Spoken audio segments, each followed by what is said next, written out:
अस्सलाम वालेकुम स्टूडेंट्स। आज हम अपना एक इम्पॉर्टेंट टॉपिक है, बिल्कुल शॉर्ट लेकिन बहुत ज़्यादा इम्पॉर्टेंट है पेपर पॉइंट ऑफ व्यू से, वो डिस्कस करने जा रहे हैं कि केमिस्ट्री की फील्ड में बहुत ही इम्पॉर्टेंट टॉपिक कंसीडर होता है। इस टॉपिक का नेम है कॉमन आयन इफेक्ट। आसान है, बिल्कुल शॉर्ट सा है, समझेंगे तो इंशाल्लाह फौरन समझ आ जाएगी। पहले नेम को देख लेते हैं। कॉमन आयन, कॉमन का मतलब होता है कि दो अलग अलग इलेक्ट्रोलाइट के अंदर किसी चीज का कॉमन होना, एक जैसा पाया जाना, उसको कहते हैं कॉमन आयन। यानी कि दो चीजों में, मेरे और आपके अंदर इस वक्त एक चीज कॉमन है, वो है केमिस्ट्री। मैं भी केमिस्ट्री जानता हूं, आप जानना चाहते हैं या जानते भी हैं केमिस्ट्री, तो आप और मेरे में जो चीज क्या है कॉमन है, वो है केमिस्ट्री। तो आप अलग स्पीशी हैं, मैं अलग स्पीशी हूं। स्पीशी से मुराद केमिकल स्पीशी कह लें। आप अलग हैं, मैं अलग हूं, तो हम दोनों में एक चीज कॉमन होने की वजह से जो इफेक्ट पैदा होता है, जो असरात पैदा होते हैं, उसको आप केमिस्ट्री की जबान में कॉमन आयन इफेक्ट कहते हैं। अब ये असर क्या होता है, मिसाल के तौर पर आप क्या करते हैं कि एक बीकर लेते हैं, उसमें आपने पहले इलेक्ट्रोलाइट एक डाला। इलेक्ट्रोलाइट उस चीज को कहते हैं जिसमें से बिजली गुजर सकती है। कई होते हैं जो मुकम्मल पानी में हल हो जाते हैं, कई मुकम्मल पानी में हल नहीं होते।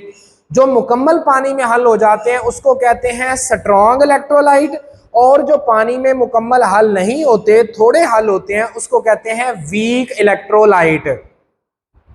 आप क्या करें कि वीक इलेक्ट्रोलाइट को पानी के अंदर डिजॉल्व करें, और जब आप अपनी तरफ से पूरा जब डिजॉल्व कर लेंगे तो फिर आप स्ट्रॉन्ग इलेक्ट्रोलाइट उसी में डालें।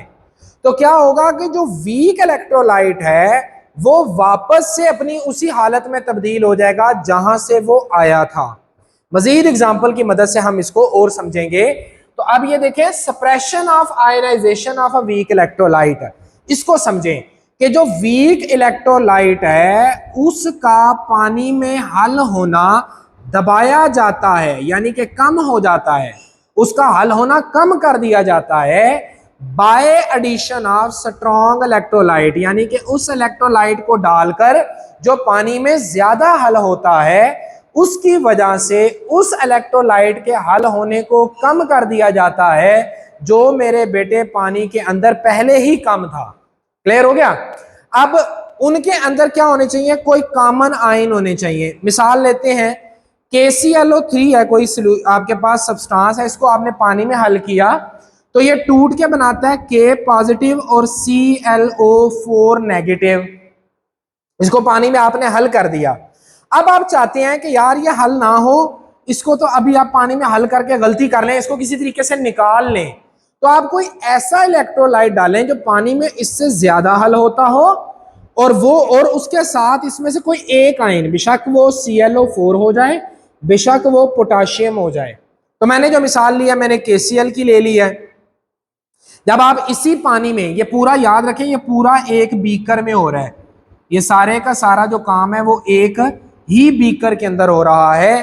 तो जब आपने इसमें KCl को डाला तो KCl ने आने के बाद K पॉजिटिव दे दिया। अब ये जो K पॉजिटिव है, ये वाला K पॉजिटिव दोबारा यहां पर इसके साथ रिएक्ट करके इस रिएक्शन को रिवर्स कर देगा। अब ये रिएक्शन रिवर्स क्यों होता है बेटे, वो आप एक टॉपिक पढ़ेंगे भी, या पढ़ लिया है आपने, लेक्चर ले लिया होगा, उसे कहते हैं ली चैटलियर्स प्रिंसिपल। अब ली चैटलियर प्रिंसिपल क्या कहता है, वो कहता है कि अगर कोई चीज प्रोडक्ट साइड पे, अब ये प्रोडक्ट बनती है ना, प्रोडक्ट साइड वाली चीज अगर ऐड करें, रिएक्शन बैक साइड पर हो जाता है। अगर रिएक्टेंट साइड वाली चीज ऐड करें तो रिएक्शन है फॉरवर्ड साइड पर हो जाता है। जो अभी हमने चीज ऐड की है ना, वो KCl है। KCl भी टूट के बनाएगा K पॉजिटिव और Cl है नेगेटिव। तो K पॉजिटिव आप यहां पर एक किस्म का ऐड नहीं कर रहे, क्योंकि आपने Cl जब KCl को डाला तो उसने क्या दिया है, K पॉजिटिव। उसकी वजह से ये दोनों के आयन एक जैसे हैं, कॉमन आयन है, और रिएक्शन क्या हो जाएगा, बैकवर्ड, और आपके सॉल्यूशन के अंदर ये दोबारा से सॉलिड स्टेट के अंदर आना शुरू कर देगा। अब इसी तरह से एक मिसाल ले लेते हैं NaCl। NaCl पानी में HCl की निस्बत कम हल होता है। आपने क्या किया कि NaCl को पानी में पहले हल कर लिया, और आप चाहते हैं कि यार मैं NaCl को ना वापस हासिल करूं, यानी कि वापस हासिल करूं तो ये वापस भी आए मेरे पास प्योर फॉर्म के अंदर, यानी कि खालस तरीन हालत के अंदर आए। आपने क्या किया, NaCl को पानी में हल कर लिया। जब ये हल हो गया तो आपने ऊपर से डाला HCl। HCl ने टूटा और टूट के बनाया क्या, Cl नेगेटिव और H पॉजिटिव। इसमें ये जो Cl नेगेटिव है ना, ये सेम या कॉमन आयन है। जब NaCl पानी में टूटा था तो इसने इसको जब ऐड हुआ, इस साइड पर ये ऐड हुआ, इसकी वजह से रिएक्शन जो है वो बैकवर्ड ज्यादा आ जाएगा। तो इस पे क्वेश्चन बनता है, how NaCl can be purified by using the common ion. तो आपने कहना है NaCl पानी में डिजोल्व हुआ, HCl जब आपने इसमें ऐड कर दिया, ऐड करने के बाद आपके पास जो Cl है दोनों कॉमन थे, Cl की कंसंट्रेशन यहां पर ज्यादा हुई। ली चैटले प्रिंसिपल के मुताबिक जब आपने प्रोडक्ट साइड पर कोई चीज ऐड की तो रिएक्शन बैकवर्ड मूव कर जाता है।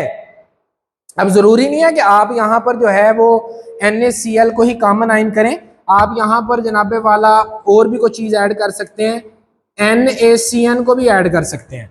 उससे क्या होगा, वो Na पॉजिटिव को ज्यादा देगा, तो फिर भी रिएक्शन बैकवर्ड हो जाएगा। क्लियर होगी बातें।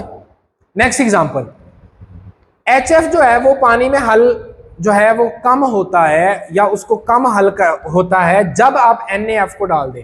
अब ये NaF इसके साथ भी डाल सकते हैं, HCl NaCl और NaF को डालें तो यहां पर भी रिएक्शन यही काम करेगा क्योंकि दोनों में कॉमन आयन है। आपने क्या किया कि बीकर के अंदर HF डाला, वो टूट के बनाएगा H पॉजिटिव और F नेगेटिव। उसी के अंदर आपने अब रिएक्शन को रिवर्स करवाने के लिए NaF डाला, NaF जब टूटा उसने बनाया Na पॉजिटिव और F नेगेटिव। अब ये F और ये F क्या है, कॉमन है, ये इसमें ऐड होगा, यानी कि रिएक्टेंट प्रोडक्ट साइड पर आपने चीज ऐड कर दी F नेगेटिव, इसकी वजह से रिएक्शन बैकवर्ड हो जाएगा। क्लियर। अब देखें H2S की एग्जांपल ले लें। H2S जब पानी में डिसोसिएट होता है ना तो H पॉजिटिव देता है और S नेगेटिव देता है 2। इसी में अगर आप HCl को ऐड करें ना तो वो बनाता है H पॉजिटिव और Cl नेगेटिव। अभी देखेंगे दोनों आयन क्या हो गए, कॉमन हो गए ना।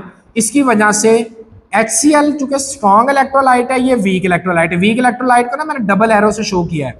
अब उसकी वजह से रिएक्शन जो है वो बैकवर्ड शिफ्ट हो जाता है। इसके ऊपर क्वेश्चन यूं आएगा, H2S जो है वो गैस पानी में कम सॉल्युबल होती है कब, जब HCl को गुजारा जाता है वाई। वजह क्या है, तो आपने कहना है H2S जो है वो भी H प्लस देती है, HCl भी H प्लस देती है, तो दोनों के आयन कॉमन है।